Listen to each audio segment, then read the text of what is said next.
E o resto foi um percurso de 28 anos nas Nações Unidas. Ocupei muitos cargos de direção em várias frentes das Nações Unidas e depois também na União Africana. E depois eu mesmo acabei por ser cada vez mais um personagem do mundo pan-africano e menos do mundo da Guiné-Bissau. O meu âmbito alargou-se, não é? Passei a ser mais um personagem da África e estudar a África e pensar a África em todas as suas componentes. Cabral tem uma frase bonita onde ele diz que o principal problema da África é a ausência de ideologia. Porque ele considera que ideologia, na sua definição, é a expressão de vontade própria. Quando se tem uma vontade própria, que é intrínseca, que vem de dentro, isso é que é ideologia. Mudar um pouco o âmbito do debate. O que é que as pessoas querem para Cabo Verde? Porque se querem de facto a transformação, vão ter que ter uma outra atitude. Aqui há muita agressividade política e essa agressividade política acaba por ser contagiante para a sociedade, cria uma sociedade muito polarizada e, na realidade, não existe grande processo de transformação sem 3 ingredientes. Portanto, ambição, foco e alinhamento são ingredientes essenciais para a transformação. A principal estratégia económica de Cabo Verde é reativa, não é uma coisa que foi pensada e por isso é que o turismo também tem, da forma como está sendo feito, montes de problemas. Por isso é que eu gosto de comparar muito Cabo Verde com as Seychelles. As Seychelles recebem 10% dos turistas de Cabo Verde e tiram o mesmo montante que Cabo Verde, com 10%. Isto mostra que modelos completamente diferentes de turismo. Aqui é as pulseiras, lá não é as pulseiras. A companhia de bandeira, nas suas várias fases, não é? Tem sempre uma ambição de fazer voos para ir buscar a diáspora, etc. Quando na realidade, digamos, o que é mais fundamental é a conexão interilhas. Essa conexão interilhas poderia permitir um relacionamento completamente diferente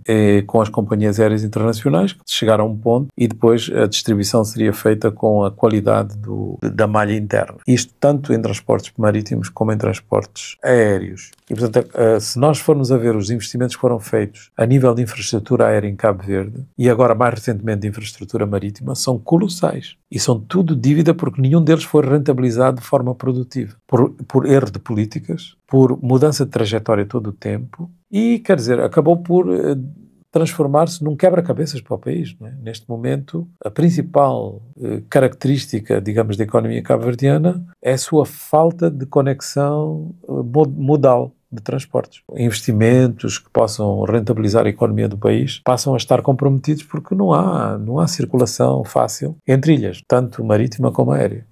O tratamento low cost de Cabo Verde tem custos enormes para a economia cabo-verdiana, que não são positivos. Pode até parecer que as pessoas podem viajar, agora podem ir a Portugal e não sei o que é mais barato, etc. Mas quer dizer, o que significa é de que há uma diminuição cada vez mais da qualidade do turismo de Cabo Verde. Os jovens já não querem mais esse discurso, não aguentam. E também não estão muito crentes de que a democracia, tal como ela é praticada, é uma resposta. E, portanto, acabam por exercitar o seu poder de formas não necessariamente organizadas. Ou seja, devemos trazer elementos que são especificamente africanos e que podem permitir a forma de legitimidade que agora está a faltar. Há um déficit de confiança em relação às elites políticas que leva à contestação todo o tempo.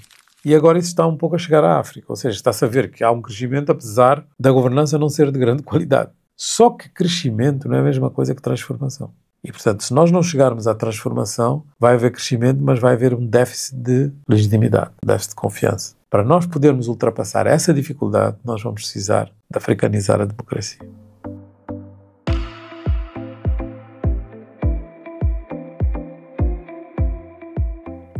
Bom, eu nasci em Canchungo, que é no norte da Guiné-Bissau. Os meus pais também são de Canchungo, pai e mãe. Mas as origens vêm da Ilha do Fogo e eu tenho uma família que teve algum envolvimento com a luta de libertação. O meu pai foi preso pela PIDE durante o processo final, não é, da luta de libertação, porque ele ajudava os guerrilheiros com abastecimentos. E, portanto, foi apanhado e acabou por ser um fator muito decisivo na minha vida, porque eu depois da independência estava a terminar os estudos secundários e não havia universidade na Guiné-Bissau e, portanto, praticamente depois dos estudos secundários não havia mais nada para fazer em termos de estudos. Acontece que estava presente na Guiné-Bissau Mário de Andrade, que era um dissidente do MPLA, aliás, foi o seu primeiro presidente, não é? Antes de Agostinho Neto, que era o biógrafo de Amílcar Cabral e estava na Guiné-Bissau precisamente como uma espécie de protegido do então presidente Luís Cabral. E eu acabei por ser introduzido para ajudar o Mário de Andrade, porque não tinha nada para fazer, entre aspas, não é? E as pessoas consideravam que eu era um grande, enfim, um grande adepto dos livros, gostava muito de livros, estava sempre a falar de tudo o que tinha a ver com leitura. E fizeram essa conexão, porque era um intelectual, Mário de Andrade. E eu acabei por ser o seu homem de mão, né? Organizei a sua biblioteca, etc. E foi a minha primeira universidade, porque era um indivíduo com uma cultura universal, tinha uma rede absolutamente extraordinária e um conhecimento profundo do panafricanismo. E Mário de Andrade acaba por me encontrar uma bolsa de estudos. E eu vou estudar para a Suíça, em Genebra, graças aos contactos dele. E depois lá em Genebra acabei por estudar estudos do desenvolvimento, depois fiz o meu doutoramento em História, mas a minha tese era sobre questões económicas da história. E assim começou, digamos, um percurso académico que se acentuou muito rapidamente, porque depois, quando eu terminei os estudos na Suíça, eu fui convidado para ser assistente da Faculdade de Sociologia da Universidade de Zurique, e durante esse período comecei a fazer o meu doutoramento, depois voltei para Bissau, e quando cheguei em Bissau tive a oportunidade de criar o Centro de Estudos de História Contemporânea, que foi o primeiro núcleo para depois criar o Instituto Nacional de Estudos e Pesquisa, INEP, que existe até hoje e que é uma instituição que eu fundei em 1984. E nessa altura não havia assim grande apetite para as pessoas fazerem coisas desse estilo, não é? Todo mundo estava preocupado na reconstrução de todas as frentes, não é? Várias, não é? De desenvolvimento, e portanto a prioridade não era um instituto de pesquisa, mas eu consegui fazer do INEP uma peça fundamental na reflexão da Guiné-Bissau, porque consegui muitos subsídios e financiamentos, um pouco utilizando a rede que eu tinha já do Mário de Andrade, não é? E essa rede acabou por ser extraordinariamente importante em todo o meu percurso profissional, que começou aí, não é? Eu, de diretor do INEP, acabei por ser tentado para fazer várias coisas a nível da política, a política mais a sério, digamos assim, inclusive a ser convidado para um cargo no governo, não a nível ministerial, mas a nível imediatamente pós-ministerial, e não estava interessado. E então acabei por optar antes por um convite que me tinham feito para ir para as Nações Unidas. Fui para as Nações Unidas para Nova Iorque, e o resto foi um percurso de 28 anos nas Nações Unidas. Ocupei muitos cargos de direção em várias frentes das Nações Unidas e depois também na União Africana. E, portanto, acabei por ter, digamos, uma mistura de vida profissional entre o académico, porque nunca deixei o académico, continuei a escrever, continuei a publicar livros, continuei a ser professor convidado. Fazia sempre uma espécie de plano B no mundo académico, mas sobretudo como um funcionário internacional que teve grandes oportunidades na vida. Uma delas foi ser diretor político de Kofi Annan, que era secretário-geral, o primeiro negro secretário-geral das Nações Unidas, fui seu diretor político. Portanto, aprendi muito com ele. Acabei por ter, assim, a minha vida pautada por grandes mentores, não é? O mentor Mário de Andrade, depois o mentor Kofi Annan, personalidades com, digamos, uma aura internacional e universal muito grande e com grande profundidade intelectual. Portanto, foi um pouco isso. E depois eu mesmo acabei por ser cada vez mais um personagem do mundo pan-africano e menos do mundo da Guiné-Bissau. Embora no princípio tenha escrito muito sobre a Guiné-Bissau, continuo a fazer várias coisas relacionadas com a Guiné-Bissau, o meu âmbito alargou-se, não é? Passei a ser mais um personagem da África e estudar a África e pensar a África em todas as suas componentes, e evidentemente dentro desses parâmetros não é muito interesse também pelos países de língua portuguesa, incluindo evidentemente Cabo Verde, por razões óbvias. O processo de branqueamento do colonialismo é muito habitual encontrar-se nas elites, porque na realidade durante o período colonial criou-se uma cooptação de uma parte da população mais útil para funções administrativas, para serviços, para servir um pouco de capatazes, entre aspas, não é, do resto da população. E essa população, que era, de facto, do ponto de vista demográfico, relativamente pequena, acabou sempre por ser mais próxima, não é, da autoridade colonial e da sua cultura. E, portanto, constrói uma espécie de interpretação que lhe é útil.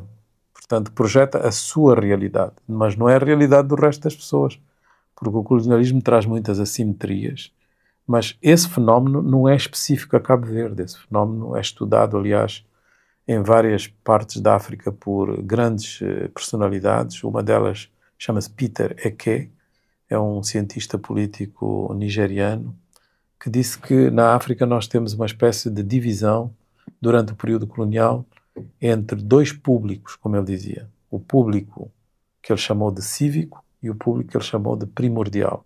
O que ele queria dizer é que o espaço cívico, que é aquele onde as pessoas têm direitos, onde as pessoas também têm obrigações, mas têm, digamos, um aproveitamento daquilo que a máquina administrativa oferece,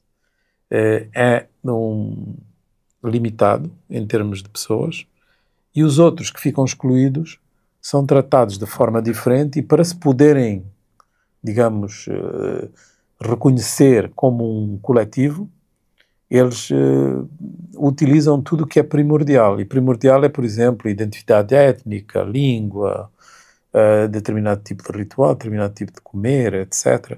E, portanto, acabam por ser, digamos, vítimas que tentam sobreviver dentro dos condicionalismos dessa separação.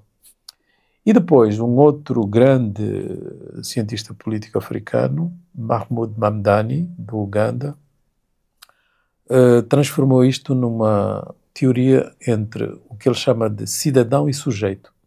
Ou seja, há determinadas pessoas que seguem o quadro legal e o quadro de direito colonial, portanto têm direitos quase parecidos com os da metrópole e com os colonizados, aliás, com os colonizadores, e depois há os outros são sujeitos, é direito consuetudinário, como se diz, é direito popular, e portanto não é reconhecido o mesmo estatuto. E portanto ele refere-se sobretudo à experiência da África Oriental, e portanto isto para dizer que isto não é uma coisa especificamente cabo-verdiana, esta coisa de haver dois públicos e duas identidades que se retroalimentam por causa da assimetria. Agora, o que acontece é que o aspecto insular também é muito importante, porque em todas as ilhas há, de facto, uma utilização durante o período colonial para experimentação. Acaba de sair, por exemplo, um livro muito importante nos Estados Unidos, que tem agora já tradução em mais de 20 línguas, Born in Blackness, ou Nascido na Negritude, de um professor da Columbia University de Nova York, que foi correspondente do New York Times em vários países africanos, em que ele explica, por exemplo, que São Tomé e Príncipe foi fundamental na criação da modernidade, porque era ali que se faziam experimentos que depois eram transferidos para o Brasil. Portanto, isto para dizer que as ilhas sempre têm, digamos, um papel um pouco, durante o período colonial, nos impérios de experimentação. E porque têm esse papel de experimentação, acabam por ter uma construção identitária um bocado separada dos outros. Acontece que depois das independências, isto pode ser desviado para outro tipo de interpretações. E no caso de Cabo Verde, há muita gente que pensa que, enfim, que não é a África, etc., por causa destes elementos que eu acabei de mencionar. Mas Frantz Fanon, que foi um contemporâneo de Cabral, ele decidia de uma forma muito límpida que a única maneira de nós podermos resolver estes problemas de consciência, e ele era formado em psiquiatria, era mudar as mentalidades. E, portanto, achava que nós somos formatados para ver a realidade de uma certa forma pela experiência colonial. E é muito difícil para algumas pessoas mudarem essa formatação e, sobretudo, quando elas passam de geração para geração, a coisa ainda fica mais difícil. E Cabral também não disse muito diferente, porque quando ele falava do papel da cultura como um elemento civilizacional e como a forma como se podia interpretar a realidade de um povo estar a tentar construir a sua dignidade, era uma reinterpretação daquilo que ele tinha feito quando era estudante em Lisboa, no Centro de Estudos Africanos, onde o movimento deles era para reafricanização dos espíritos. Assim falavam. Reafricanização dos espíritos. Nós temos que reaprender a ser africanos, porque tudo o que nós aprendemos foi deixar de ser africanos, porque somos da elite, não é? Se foram estudantes universitários, eram cooptados e eram uma pequena minoria, e, portanto, tiraram-nos, digamos, essa base identitária, e nós temos que a reconstruir. E para isso temos que reafricanizar os nossos espíritos. Portanto, é um debate que eu entendo, sociologicamente acho que não vai desaparecer em Cabo Verde. Vai sempre haver esta tensão, este conflito, onde há pessoas que pensam que têm uma identidade mais próxima da europeia, outros que pensam que, enfim, que, digamos, a identidade africana é necessariamente uma identidade relacionada com um espectro político, com uma luta, com a revolução, quando na realidade não é, nem uma nem outra tem de facto fundamento profundo, a não ser este que eu acabei de dizer. Portanto, a trajetória histórica criou esse tipo de tensão e essa tensão não vai desaparecer. Mas eu acho que em Cabo Verde nós temos que ver também o facto de que existia uma elite literária que acabou por marcar um pouco os espíritos, não é? Porque como era capaz de produzir literatura, que era considerada, digamos, uma forma nobre de expressão cultural, com a mesma qualidade que se poderia encontrar na metrópole, criou-se essa impressão de que nós temos uma espécie de patamar diferente em relação às outras colónias. Portanto, era fundamentalmente uma separação em relação às outras colónias, não em relação à África. Depois das independências passou a ser a África, não é? Mas era sobretudo, nós não estamos no mesmo patamar do que suponhamos a Guiné-Bissau, na altura a Guiné Portuguesa, ou Angola, ou Moçambique. Mas claro que a realidade é muito diferente. A realidade eram pessoas que estavam a passar fome, a realidade eram pessoas que eram mandadas para as roças em São Tomé e Príncipe. A realidade era de que, de facto, Cabo Verde tinha sido construído na base da escravatura. Portanto, tudo isso foi um pouco arrumado para o lado por causa desta elite que tinha, digamos, uma identidade própria e que conseguiu imprimir para o resto do país por causa da sua influência, por causa de ter ocupado muito cedo posições que nas outras colónias não eram ocupadas pelos locais. Quando o Cabral fala de suicídio de classe, ele está a usar uma espécie de metáfora, porque uma classe, do ponto de vista puramente, digamos, histórico, não se pode suicidar. Portanto, é uma metáfora. E por que ele usa essa metáfora? Ele usa essa metáfora, pode haver várias interpretações. A minha é de que ele usa essa metáfora para dizer que isso não vai acontecer. Não vai haver suicídio. Ou seja, a pequena burguesia vai assumir o seu papel de pequena burguesia, que é um papel que trai muitas vezes os objetivos que foram criados durante o período da luta para a libertação nacional, porque a luta para a libertação nacional é uma luta em que, segundo Cabral, isso é uma teoria que ele desenvolve, é feita contra um ente estranho e, portanto, o conjunto do país dominado e de todas as suas populações se transforma naquilo que ele chama de uma classe nacional. Quer dizer, em vez de ser a luta de classes na interpretação marxista, Cabral dizia sempre que ele não era marxista, porque, quer dizer, como um intelectual muito elaborado e muito sofisticado, ele utilizava as fontes de inspiração várias, utilizava a informação e a construção e fazia a sua própria, não é? E, portanto, neste caso, ele desenvolveu essa teoria da classe nacional, que é o primeiro a falar disso. E, portanto, a classe nacional é uma classe de transição. Ela não vai durar mais do que a luta para a independência. Depois da independência, as pessoas voltam outra vez às suas lutas internas, não é? Dentro do seu espaço. Porque já não há o ente estranho que unificou essa vontade.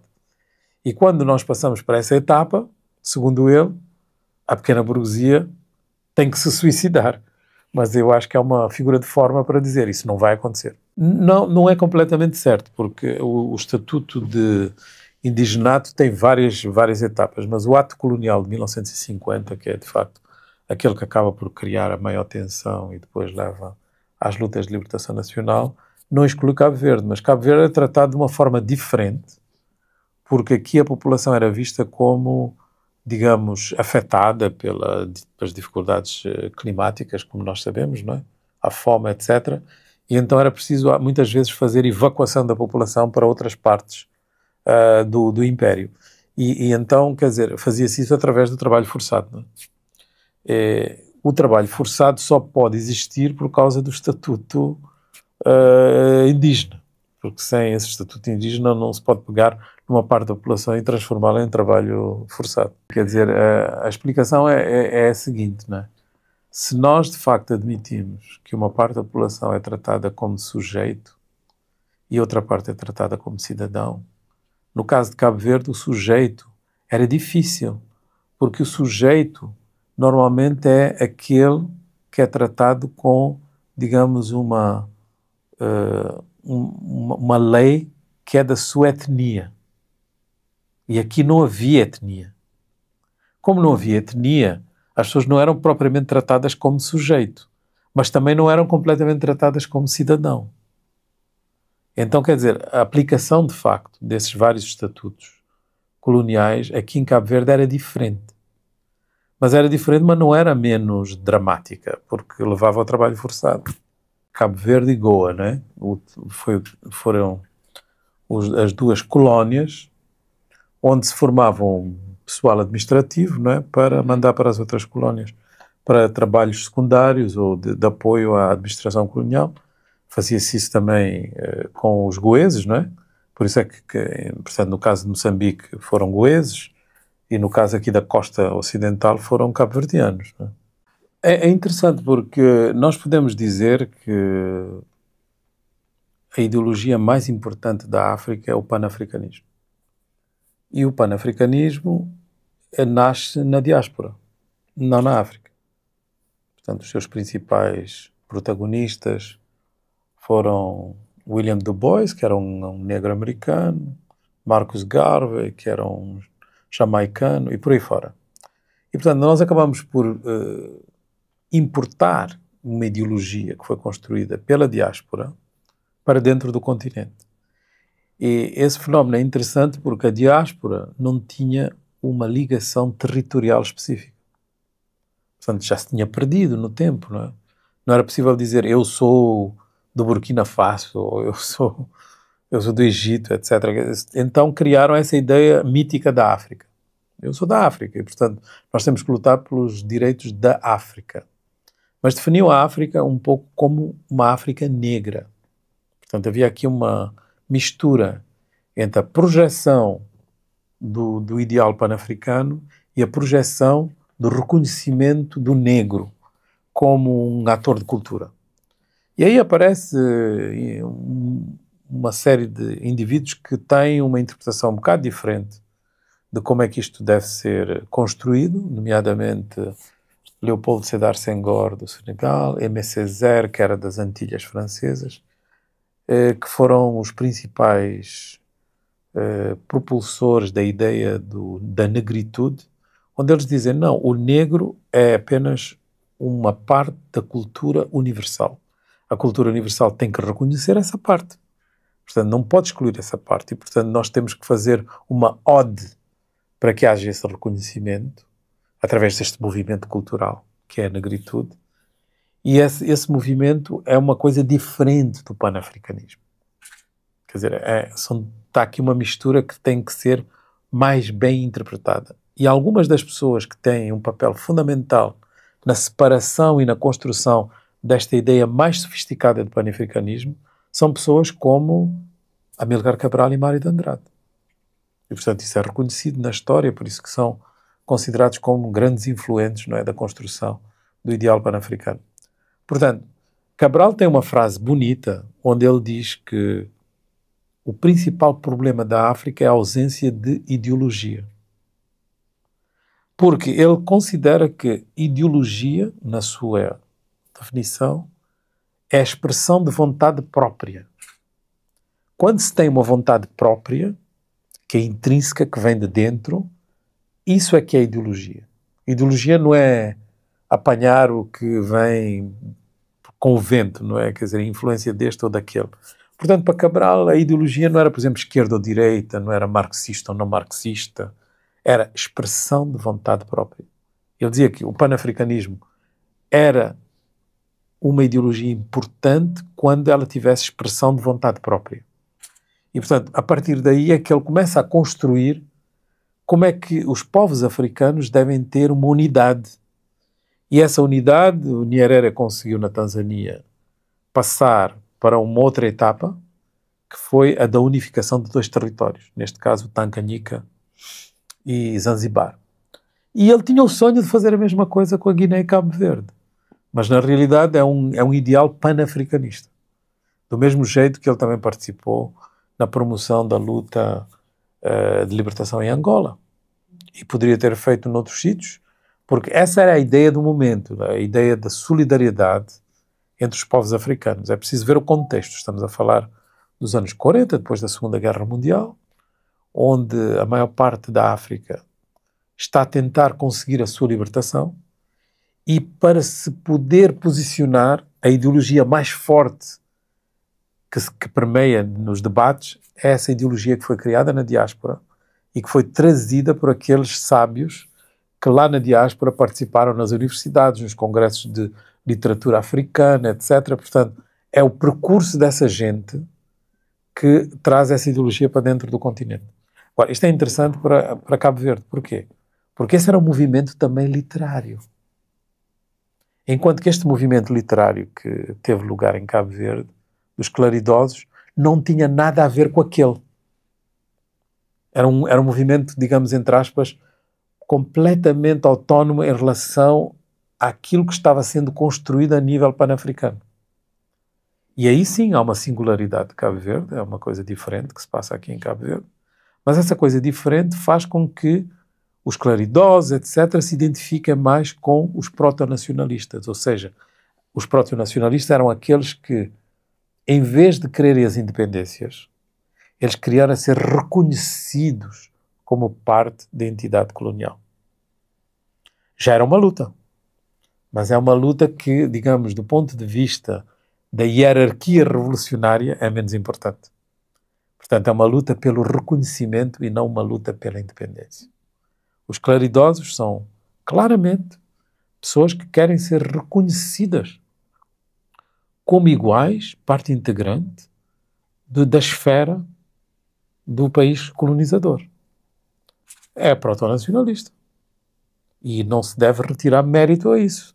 Era uma luta também. Uma luta por direitos, por dignidade e por reconhecimento da terra.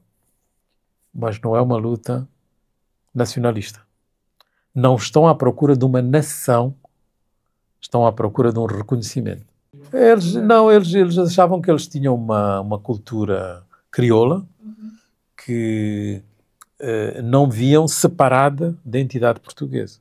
O Cabral poeta, né? Que é um Cabral antes de chegar, digamos, à sua fase política, porque depois ele deixou de fazer poesia, digamos assim. O Cabral poeta é um Cabral muito próximo dos claridosos. Porquê? Porque estava também inserido, estava a estudar aqui em Cabo Verde, etc. Estava inserido dentro dessa cultura, não é? Do reconhecimento dos direitos da terra. Mas depois é um indivíduo que vai evoluir para um pensamento mais sofisticado. E aí o papel da agricultura não tem sido reconhecido, mas tem um papel fundamental na formatação do seu entendimento do mundo. Esse livro que, com 2 outros colegas da Universidade do Cabo, nós vamos publicar em 2026, em março de 2026, é um livro que mostra que o estudo do solo, parece assim uma coisa muito científica, né? O estudo do solo de Cabral é revolucionário também do ponto de vista científico, porque ele faz uma conexão entre a regeneração do solo e o papel dos humanos na regeneração do solo. E, portanto, há uma utilização do solo que pode ser feita de forma predadora, que é para extrair, e há uma que pode ser feita de uma forma mais biológica, ou seja, que permite a reprodução do solo e que toma em conta as condições climáticas. Portanto, ele antecipa o debate sobre as mudanças climáticas e antecipa, já nos anos 40 e 50, a conexão entre o humano e o solo. E isto é o que nós chamamos hoje de agricultura regenerativa e agroecologia. Ele é um pioneiro da agroecologia. Então é interessante ver essa faceta, porque aí vai-se chegar à conclusão de que Cabral foi capaz, através do seu estudo do solo, de entender que o colonialismo utilizava o solo de uma forma diferente do que os locais deveriam querer. Às vezes não sabiam exprimir, mas deveriam querer, que era a proteção do solo para poder continuar a gerar, digamos, os equilíbrios e a resiliência necessária. E quando isso não acontecia, havia fomes, havia tragédias, etc. Ou seja, ele não pega na tragédia e faz disso uma coisa isolada do estudo científico. E ao entender que cientificamente havia razões, mas também havia características sociológicas, políticas, que mostravam que o solo podia ser apenas objeto de extração, porque é assim que o colonialismo faz, extrai, que então nós tínhamos um problema mais profundo de entendimento da relação entre o homem e a natureza. Quer dizer, isto é fabuloso, não é? Porque estamos a falar dos anos 50 e é daí que ele depois vai derivar a ideia de que a luta é sobretudo uma luta pela dignidade. E se é uma luta pela dignidade, é um ato de cultura.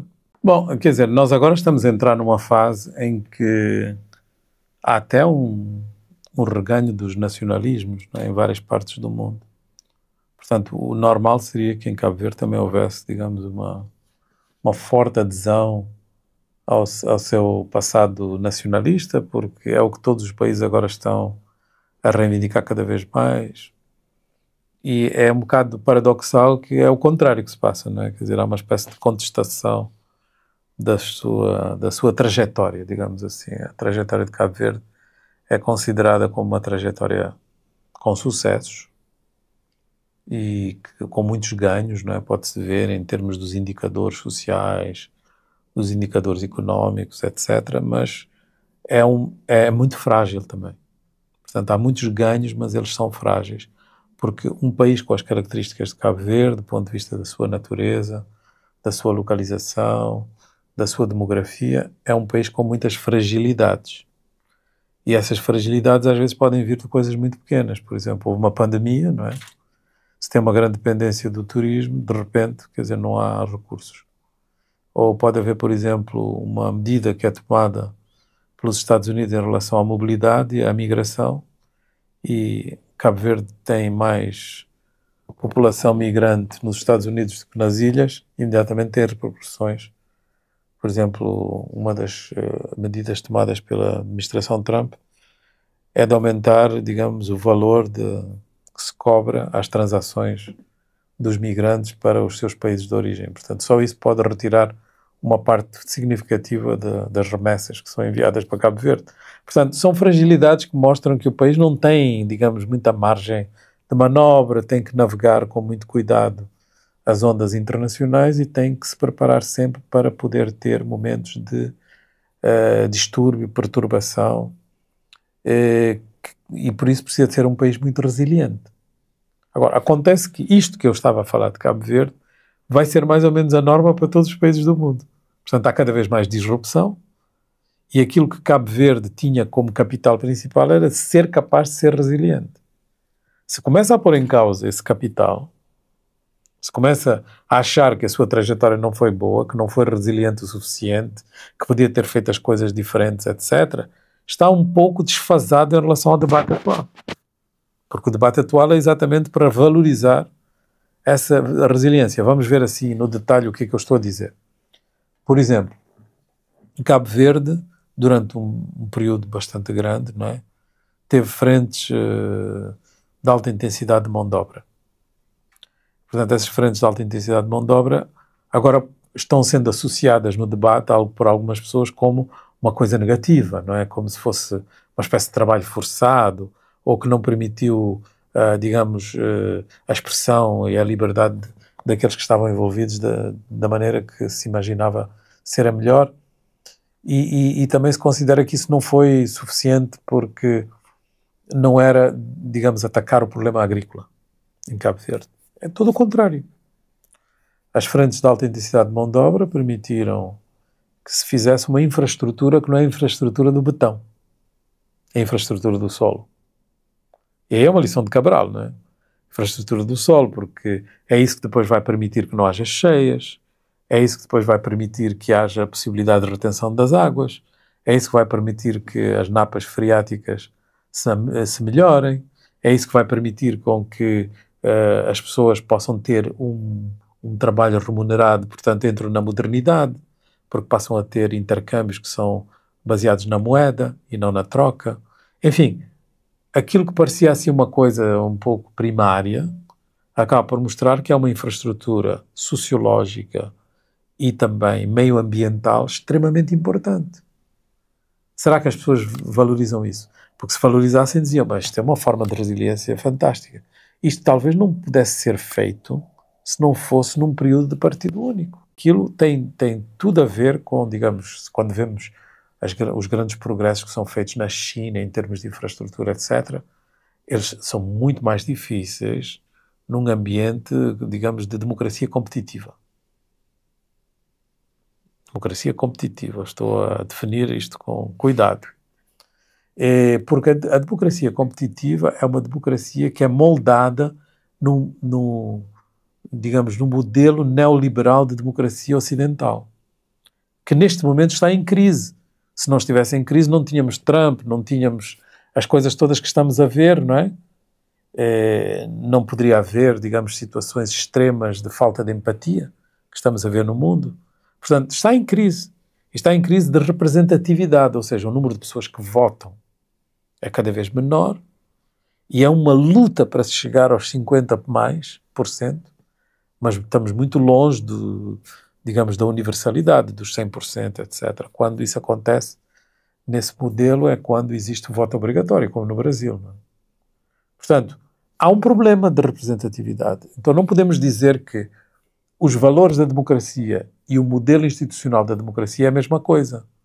Os valores são sempre os mesmos. São universais. Liberdade de expressão, enfim, vários tipos de liberdade, não é? Mas o modelo pode ser diferente. E esses modelos, que são vários, conforme a evolução dos países, não é? Têm que ser adaptados à realidade. Agora, quando nós olhamos para aos anos imediatamente pós-independência, estamos a falar dos anos 70, dos anos 80, não é? Até a queda do Muro de Berlim, não é? As características principais que definiam um regime eram a Guerra Fria, portanto tinha que se escolher um dos campos, não é? E era muito difícil para os países frágeis não pertencer a um dos blocos, porque às vezes quando não pertenciam a um bloco eram empurrados como se dissesse, se não estás comigo estás com o outro, enfim, era difícil sentar no muro, não é? E dois, era, digamos, ter características políticas que permitissem uma certa construção nacional. Porque muitas das coisas que agora parecem óbvias não existiam. Por exemplo, setor privado tem que ter mais liberdade, tem que ter a possibilidade de fazer negócio de uma forma mais livre, etc. Não havia setor privado. Havia meia dúzia de empregadores, não é? Quer dizer, são coisas que agora parecem óbvias, mas que na altura não existiam. Temos que ter um Estado que as pessoas têm várias formas de competição, mas o Estado não existia, quer dizer, não havia, a educação não era para todos, a saúde não era para todos, era para alguns. Portanto, esse alargamento necessitava de um outro tipo de estrutura mental que na altura veio, digamos, dos modelos que pareciam mais representativos. Esses modelos representativos, de facto, de uma certa forma, posso dizer que eram mais de movimento que de partido. Porque eram frentes de consenso, nomeadamente consenso pela independência. Então, quer dizer, havia um patriotismo, e o patriotismo era mais importante do que a competição. Agora já não precisamos do patriotismo, os países estão aí, não é? Existem. Ninguém vai pôr em causa que Cabo Verde é um país independente. Já não precisa do mesmo tipo de patriotismo. Naquela altura precisava. Não era óbvio. Estamos a sair de um território colonial, não é? Por exemplo, a relação que as pessoas tinham em relação, com a bandeira, com o hino, com os símbolos, digamos, de identidade que faziam a nação, não é a mesma de agora. Porque agora, enfim, os jovens, etc., eles consideram que isso é uma coisa adquirida. É óbvio. Ninguém está aqui Mas isso foi construído. E, portanto, estar a fazer a amálgama dos vários momentos como se fosse uma coisa única é um bocado perigoso. É evidente que houve, de facto, uma expressão democrática naquela altura, que é muito diferente da expressão democrática que agora as pessoas se sentem mais à vontade, todos. Mas que isso foi uma evolução. E essa evolução tem que ser entendida como um percurso histórico, não é? E não é um percurso histórico específico a Cabo Verde. Digamos, quase todos os países pós-independência passaram por isso. Eu não conheço nenhum país que começou logo com uma democracia competitiva. Então, todos passaram por isso. Portanto, é uma evolução. E essa evolução tem que ser entendida sem, digamos, as querelas que aqui em Cabo Verde as pessoas gostam, não é? Podemos mostrar vários exemplos em África também, não é preciso ir à China, para mostrar que a melhor tipologia para definir os políticos na África é: eles são rentistas ou são reformistas? Os rentistas são aqueles que utilizam o aparelho político e a democracia para poder extrair do Estado. Portanto, acabam por utilizar o Estado para seu proveito próprio. Os reformistas são aqueles que olham para o Estado como uma possibilidade para transformar a sociedade. E, portanto, é evidente que quando nós temos no aparato político a maioria que é a favor de transformação, nós temos grandes mudanças. Não quer dizer que é 100% puro, não é? Quer dizer, nunca há pureza total. Há sempre alguns que são rentistas, nas margens. Mas a maioria é reformista e quer a transformação. Por exemplo, quando se fala muitas vezes do exemplo do Ruanda, não é? É isso. É porque a maioria é reformista e, portanto, está-se a transformar a sociedade muito rapidamente. Mesma coisa em relação à Etiópia, e a mesma coisa em relação ao Marrocos, mesma coisa em relação ao Togo, mesma coisa em relação à Namíbia. Quer dizer, há vários países africanos que estão em grande reforma, grande transformação, porque a maioria da sua elite política olha o Estado como um trampolim para fazer transformação. São reformistas. Mas também temos o oposto, que é a maioria, aliás, dos países africanos, não é? Em que as pessoas querem ver no Estado é uma forma de extrair, não é? Então, aqui em Cabo Verde, nós temos é que mudar o debate entre partido A e partido B para é reformista ou é rentista. E, infelizmente, dentro dos dois partidos há reformistas e rentistas. E, portanto, como é que nós vamos tentar, não é, mudar um pouco o âmbito do debate? O que é que as pessoas querem para Cabo Verde? Porque se querem, de facto, a transformação, vão ter que ter uma outra atitude. Aqui há muita agressividade política e essa agressividade política acaba por ser contagiante para a sociedade, cria uma sociedade muito polarizada e, na realidade, não existe grande processo de transformação sem três ingredientes. O primeiro ingrediente é preciso muita ambição. Aí vem o patriotismo. O segundo ingrediente é preciso foco. Portanto, depois de definir a ambição, a pessoa quer fazer tudo, não é? Mas é preciso foco. Quais são os 3 grandes projetos do país? Ou algo assim, não é? E depois de ter o foco, é preciso coordenação e alinhamento dos atores principais do país para poder fazer esse foco real. Porque se há divisões todo o tempo, as pessoas estão tempo na guerra, polarizados, etc., esse foco não vai para a frente. Porque é tal coisa, não é? Cada vez que muda o governo, ou muda até o ministro, ou o que é, muda o foco, não é? Então, quer dizer, aí e diz mal do anterior, etc. Quer dizer, aí não vamos a lado nenhum, não é? Portanto, ambição, foco e alinhamento são ingredientes essenciais para a transformação. E, quer dizer, Cabo Verde conseguiu muitas coisas, mas agora está cada vez mais polarizado. E essa polarização está a diminuir a intensidade do foco. Então, qual é o foco que se pode dizer trespassa os vários governos de Cabo Verde nos últimos 20 anos? Porque é o mesmo foco, por mais incrível que pareça.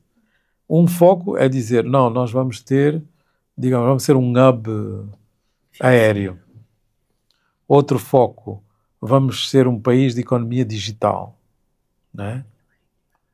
Outro foco, nós vamos ser, digamos, uma espécie de ponto de logística estratégica por causa do nosso posicionamento. Estes focos, todos os governos dos últimos 20 anos vêm dizendo as mesmas coisas, não é? Mais ou menos, com variantes, não é? É o mesmo foco, mas não acontece. Não acontece porquê? Porque não há alinhamento. Estão todas umas contra as outras.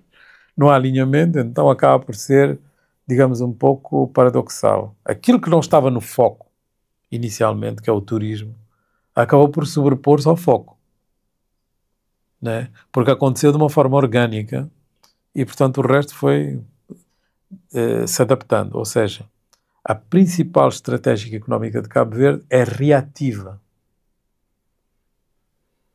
Não é uma coisa que foi pensada, e por isso é que o turismo também tem, da forma como está sendo feito, montes de problemas. Porque não cria suficientes empregos modernos. Como é que se entende que uma indústria que é uma das que cria mais empregos formais não consegue impedir a migração em massa dos jovens para fora de Cabo Verde? Deveria ser o contrário. Deveria até estar a importar mão de obra, não é? Porque é uma indústria que cria muito emprego. Mas não está a criar esses empregos bem remunerados ou sofisticados. Está a criar os empregos, digamos, de mais baixa remuneração. A parte, digamos, a crista do bolo não é cabo-verdiana. E não é cabo-verdiana porquê? Porque é um turismo de massas. Eu gosto de dizer assim provocativamente, é o turismo das pulseiras, não é? Portanto, é tudo incluído, não é? E não é um turismo que cria, digamos, repercussões em outros tipos de atividade anexas. Porque já está tudo incluído, não é? Incluindo a cerveja que vem também de fora, não é? Já está tudo incluído. E, portanto, não fica nada, digamos, no país para além, digamos, das entradas e saídas, entradas e saídas, entradas e saídas. Isso aí, do ponto de vista da estrutura económica da cadeia de valor, não cria as potencialidades que poderia criar se fosse um turismo de forma diferente. Por isso é que eu gosto de comparar muito Cabo Verde com as Seychelles. As Seychelles recebem 10% dos turistas de Cabo Verde e tiram o mesmo montante que Cabo Verde, com 10%. Isto mostra que são modelos completamente diferentes de turismo. Aqui é as pulseiras, lá não é as pulseiras. Quer dizer, em relação aos transportes em Cabo Verde, são sempre pensados como, digamos, uma espécie de solução que vai permitir digamos, o relacionamento de Cabo Verde com o resto do mundo. E não é pensado mais em termos de potencializar as cadeias de valor internas do próprio país. Porque, por exemplo, a Companhia de Bandeira, nas suas várias fases, né, tem sempre uma ambição de fazer voos para ir buscar a diáspora, etc., quando na realidade, digamos, o que é mais fundamental é a conexão interilhas. Essa conexão interilhas poderia permitir um relacionamento completamente diferente com as companhias aéreas internacionais, que podem, digamos, chegar a um ponto e depois a distribuição seria feita com a qualidade da malha interna. Isto tanto em transportes marítimos como em transportes aéreos. E quando se pensasse no alargamento, deveria ser pensar no alargamento na África Ocidental. Porque aí, quer dizer, Cabo Verde poderia ter uma série de vantagens, que foi perdendo ao longo do tempo, mas na altura tinha, uma série de vantagens, que era, por exemplo, o facto de ser um país seguro, na altura também era o facto de que tinha uma infraestrutura, digamos, aquela infraestrutura soft, que não é a infraestrutura do petão, mas que tem a ver com a FIR, a zona de controle da navegação aérea, etc., que reconhecia Cabo Verde qualidades que os outros países africanos não tinham, e, portanto, por todas essas razões, poderia atrair um mercado e fazer uma espécie de modelo de pequeno Dubai. Não é imitar Dubai, que evidentemente precisa de grandes capitais, mas fazer com que as escalas em Cabo Verde fossem escalas de shopping. Portanto, o aeroporto transforma-se numa espécie de shopping center, não é? E as pessoas não têm grandes dificuldades em fazer escala longa, porque têm muitas coisas para fazer. Não é? Podem comprar, têm hotéis, podem fazer um pouco de turismo, podem ver um filme, enfim, transformar o espaço num espaço que ocupa as pessoas e, portanto, a escala passa a ser uma coisa confortável.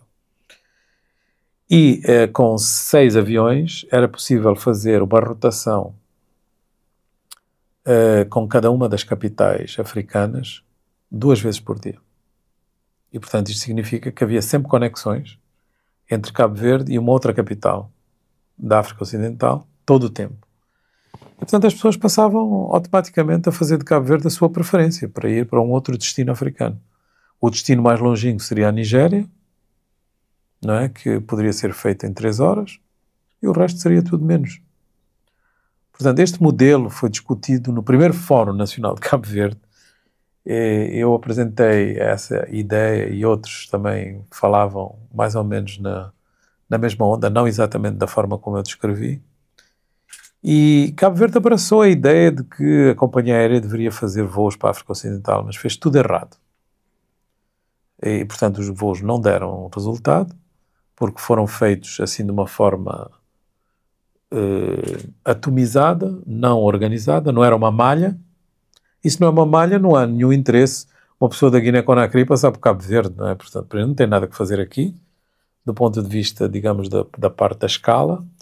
E segundo, digamos, vai ter conexões para onde, não é? Quer dizer, talvez para Bissau ou Dakar na altura, enfim, 2 ou 3 destinos. Não era suficiente. E, portanto, acabou por dar errado.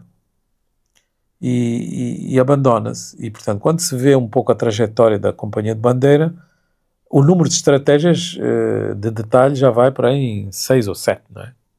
E todas deram errado. E, claro, vão-se acumulando as perdas. Cada vez há mais dívidas acumuladas. Tanto assim que hoje em dia a principal dívida que Cabo Verde tem, portanto, quando se fala do PIB que aumentou de forma extraordinária, mas também a dívida que aumentou de forma extraordinária, o rácio da dívida de Cabo Verde é um dos mais elevados da África, em relação ao seu PIB, ao seu tamanho da sua economia.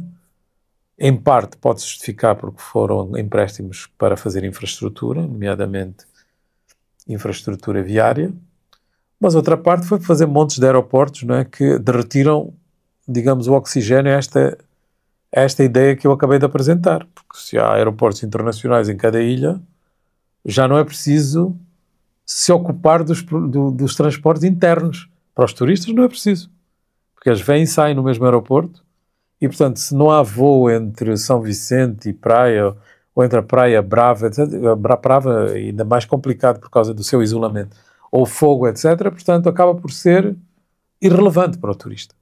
Mas é fundamental para a economia.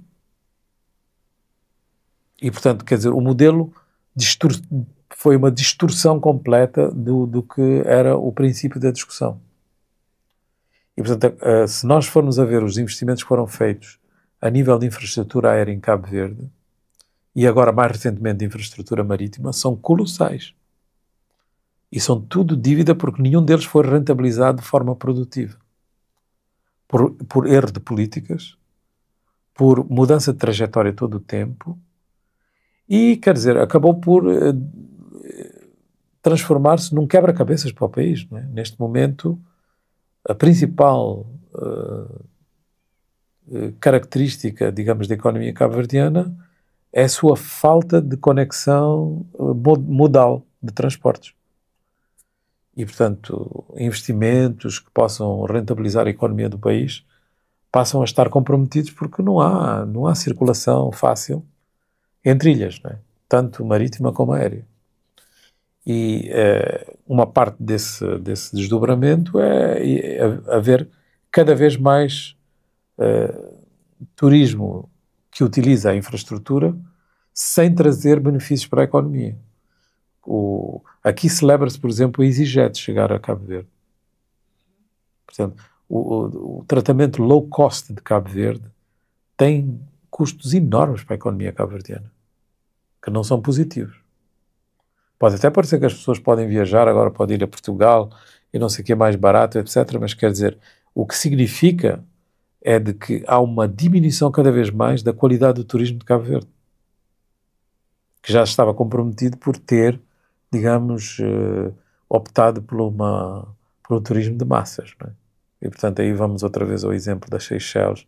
Chegamos à conclusão de que são trajetórias completamente diferentes. Não é por acaso que as Seychelles é um país que tem, digamos, uma população muito pequena em relação a Cabo Verde, mas que tem um PIB bem superior a Cabo Verde, por causa justamente de ter optado e ter feito as escolhas certas em matéria de turismo e também de integração dos seus próprios transportes. O que está a acontecer é que existe uma mudança muito importante da demografia. Portanto, estes países têm cada vez uma população mais jovem. E a população mais jovem tem acesso à informação através da internet, através dos novos mecanismos, redes sociais, etc., que lhe permite ter, digamos, opiniões que não são formatadas. Portanto, são opiniões que são mais orgânicas, são mais livres e, por causa disso, também são mais manipuláveis. Portanto, temos o aspecto positivo e o aspecto negativo. O aspecto positivo é de que as pessoas agora podem escolher os seus meios, os seus canais de informação, podem até fazer jornalismo todo o tempo, não é? Mas também tem um aspecto negativo que também podem ser manipuladas, não é? Do ponto de vista emocional. Portanto, uma parte do que se passa nos países do Sahel é também manipulação, sobretudo no Burkina Faso. Porque aí, quer dizer, através de um esquema bem estudado do líder do Burkina Faso, Ibrahim Traoré, empresas russas, não é, trabalham no deepfake. Portanto, produzem material e conteúdo de vídeo para as redes sociais e áudio que não é verdadeiro. É tudo fabricado. Portanto, não tem nada a ver com a realidade do Burkina Faso. E, portanto, dá a impressão que ele é um grande revolucionário, um pouco na linha do Thomas Sankara. Aliás, é daí que vem a influência, não é? Mas não tem nada a ver com a realidade. Portanto, temos aí um caso extremo de manipulação. Mas, numa forma geral, o que existe é uma contestação das elites que foram muito vendidas, muito subjugadas pela antiga potência colonial, neste caso a França.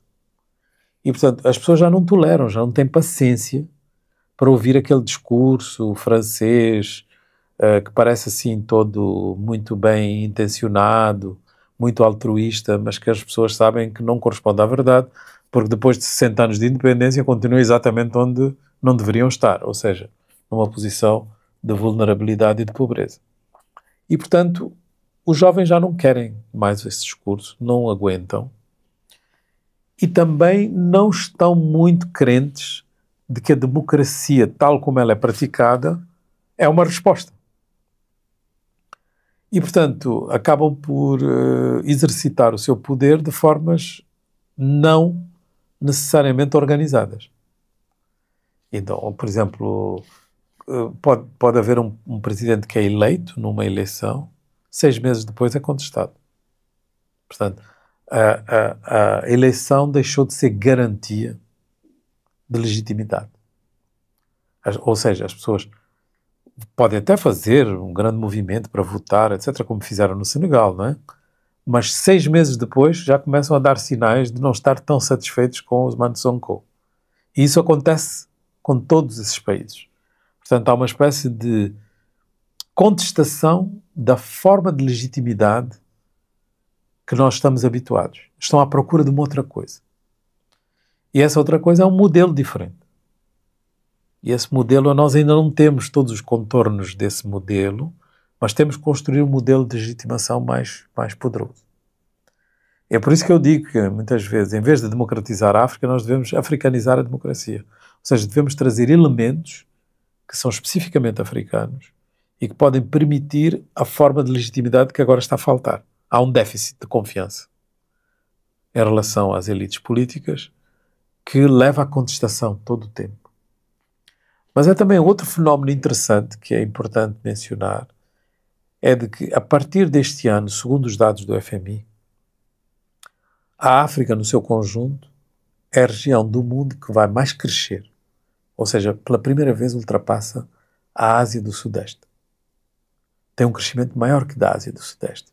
Nos 20 países que mais crescem no mundo, 10 são africanos. E por aí vai. Ou seja, esse crescimento está a separar-se, é como se fosse um paradoxo, da qualidade da governança. Quer dizer, podemos não ter governança de qualidade, mas vamos ter crescimento. E isto não é muito diferente, por exemplo, de um país como a Tailândia, que teve 10 golpes de Estado, não é? Até agora, e, no entanto, é um país com grande crescimento económico. É um país como o Paquistão, que é o segundo maior exportador de têxteis do mundo, mas que é um país que está numa crise política faz tempo. Ou um país como o Vietnã, que tem uma governança que é super autoritária, mas que é um dos países que mais cresce no mundo. Ou seja, na Ásia houve uma tolerância de separar a governança e o crescimento. E agora isso está um pouco a chegar à África, ou seja, está-se a ver que há um crescimento apesar da governança não ser de grande qualidade. Só que crescimento não é a mesma coisa que transformação. E, portanto, se nós não chegarmos à transformação, vai haver crescimento, mas vai haver um déficit de legitimidade, déficit de confiança. Para nós podermos ultrapassar essa dificuldade, nós vamos precisar de africanizar a democracia.